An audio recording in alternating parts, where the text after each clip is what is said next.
Lads and ladies, it's Royal Livy here with MFL Monday, and we've got the biggest game in the club's history. As if you look at the league table, we didn't do so great this season, so we now have a playoff game to preserve our place in the Ice Division once more for next season. I don't have to stress how important this is, and I don't really know why I'm standing up and spinning in circles, but I am. And here are some of the players that will be lining up on the pitch and doing the deed on the day, and I have so much faith in every single one of you to go out there and be the best MFL player card man that you can be, achieve our dreams, keep us in the division. If we work together as a team, we can do this. Who's with me? Right, yeah, none of you can talk because your card's on the screen. You're not real. Sorry, my bad. I forgot that. Let's just go and play the game, man. Jeez.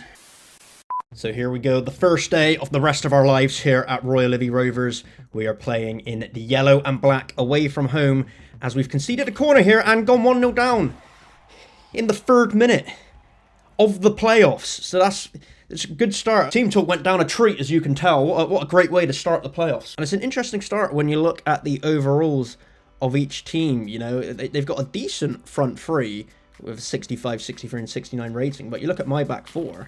Oh, we scored. Oh, sorry, I was doing I didn't even see we were attacking. Peter Malik scored. Was that his name, Peter? I don't even know. He shouldn't even be on the pitch. That should be Scotty May. I guess I forgot to put Scotty May, one of my best players, in the game.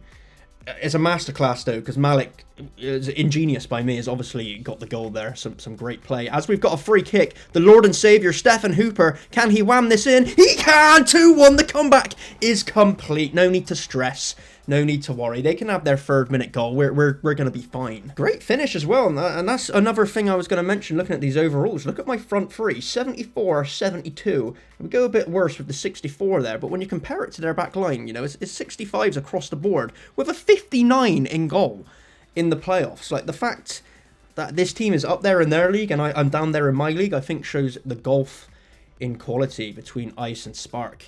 And realistically, we should be able to see the game out from here as we get another chance. Can we get one more before half-time? Malik with a great tackle there. He's having a game of his life. Skinner to Hooper, Lord and Saviour, 3-1, half-time. That's going to be the game, I think. Shall we even watch the second half? I don't think we have to. We're gonna, but I don't think we have to. We all know what the outcome's going to be. We might even get a 4th. We're coming forward again. Oh, it's a good save. It keeps his team in it. Really, it's still a stretch with them being 2 goals behind, but you feel like if I got the 4th there, that would be all she wrote for sure. Now, what we don't want to do is take our foot off the gas and give them a pathway back into this game. So if we can get a 4th here, then we're laughing, which we can. We've only gone and done it. Raymondo Shaw, signed, sealed, delivered. That's 4-1, half an hour left. I think we can start preparing for life in the Ice Division once more next season. And we can see we've done a tactical change here. It's called Preserve 45, and that's when we're 3 goals ahead in the second half. We go to a bit more of a defensive lineup, maybe take, you know, less stress in terms of bombing the ball forward and try and retain a bit more possession to see the game out. So that's what we've done here, and I don't think Trudenaria MFC are going to cause us many more problems going into the final 10 minutes here. Come on, let's just get this done. Let's get this done. Oh, little Conway free kick, don't mind. Oh, unlucky. That would have been a nice way to sign off the game.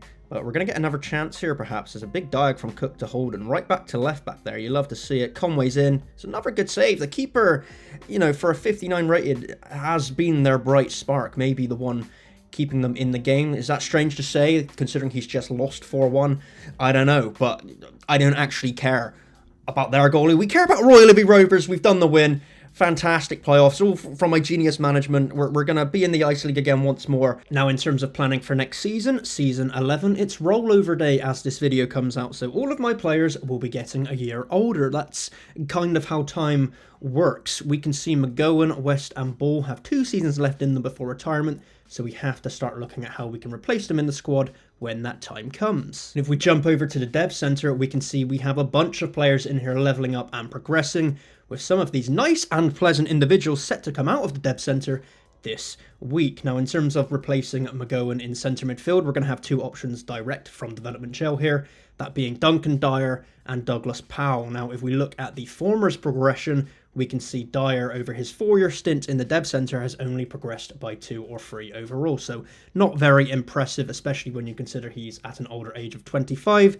So his utility and chance of further progression is minimizing with each passing season. So for me, he's a player we can look at selling or maybe even dumping back in the dev center for another 4 years to get him into his golden age from season 15 onwards if needed. It's then Douglas Powell who I'm looking at, however, as I'm much more keen on integrating him into the squad for next season. If we check him out, we can see he's already 54 rated at 21 years old, so much more capable of being McGowan's long-term understudy before his retirement.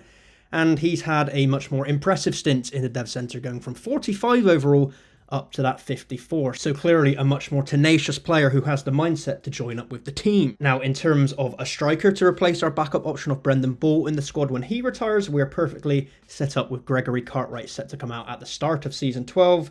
So he'll have a season to mesh with the team before becoming our go-to cup striker. Just have to hope that in the next season of his dev center action, his final season in the dev center, that he can improve his shooting a bit more to get ready, as that's slightly lower than you'd like for any striker in your team. Now, if we further look at the dev center here, I will say we have no centre backs in here right now, which isn't a major issue, as I still have 4 strong centre-back options in my team, even with West retiring soon, but that's a position I'm acutely aware of when scouring the marketplace. And if we jump over and take a gander at the marketplace, we can use my favoured search aptly named Brexit21, as for anyone unaware, Royal Livy Rovers specifically runs on homegrown players from the UK, because why not make the game arbitrarily more difficult for myself? And 21 being a great maximum age there to allow us as much utility and progression for a player we sign, squeeze as much of that goody goodness in. If we then search for centre backs, we can see the options are somewhat limited right now on the marketplace. 2 players that catch my eye are Stone and Sutton. However, the latter's overall rating and defensive attributes aren't quite the level I'd be looking for at that price. So Stone here seems like a great option to maybe join the club and help us get promoted to the Stone division.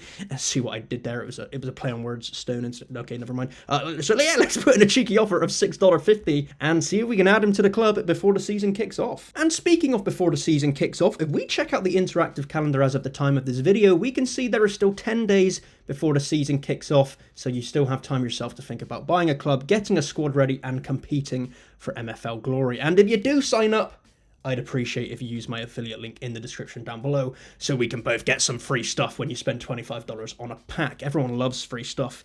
So yeah, I'll see you out there on the MFL streets, and I'll catch you next time because I love you.